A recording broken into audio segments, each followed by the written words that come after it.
The incoming leader you did speak with last week was Donald Trump. When you spoke with Mr. Trump, was he aware of what Canada's done on China in terms of Canada's tariffs? And do you believe this may buy Canada any credit when it comes to looking at the USMCA under President Trump? We spoke directly about this issue. He inquired after Canada's engagements and positioning around China. I pointed out we have 100% tariff on Chinese electric vehicles and 25% tariffs on steel and aluminum, and that seemed to align very much with the way he's been thinking on it. But we're going to continue to approach things in a robust way and make sure we're protecting our interests as North American economies. Next question. Hello, Prime Minister. Karina Roman, CBC News. Here in South America, there is a trade increasing, building trade ties with China. Back home in Canada and North America, we're building walls with tariffs in terms of trade with China. Is there a divide growing in the world between those who do business with China and those who do not? And will Canada and nations have to take sides? Well, first of all, Canada has a very strong trade relationship with China. We have a tremendous amount of agricultural exports. We import many goods from China. We're going to continue to engage with China in responsible and robust ways. Every country gets to make determinations around what are sensitive or pivotal sectors that it wants to support more in very deliberate ways. But Canadians benefit when we continue to trade with the world, and that's something that we're going to be doing. But we'll be doing it eyes wide open in the case of China and other countries.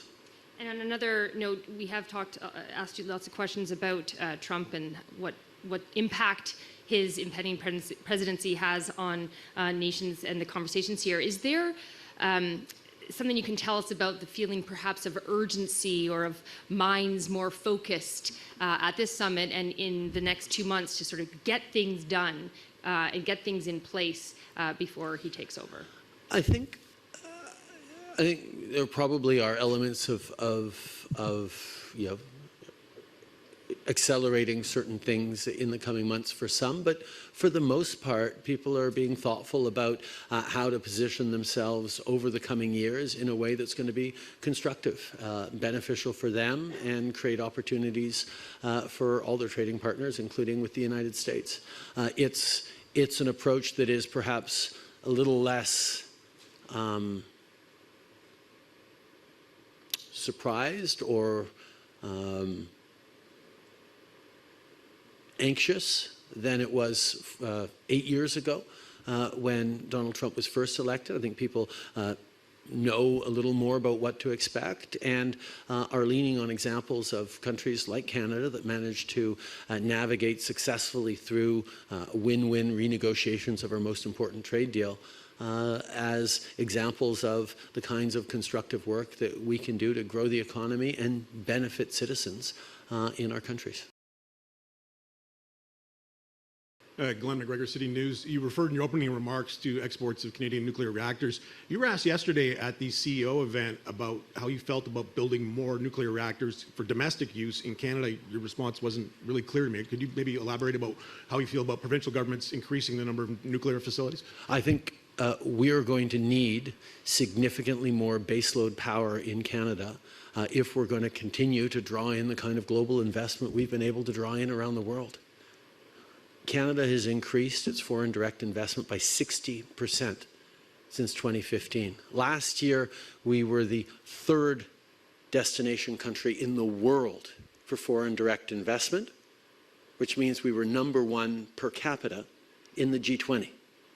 The world is interested in coming to Canada because we have some of the best workers in the world, we have the natural resources, we have trade deals with the world, and we have an 80% clean energy grid already. That is an extremely attractive proposition that countries and companies around the world want to be part of.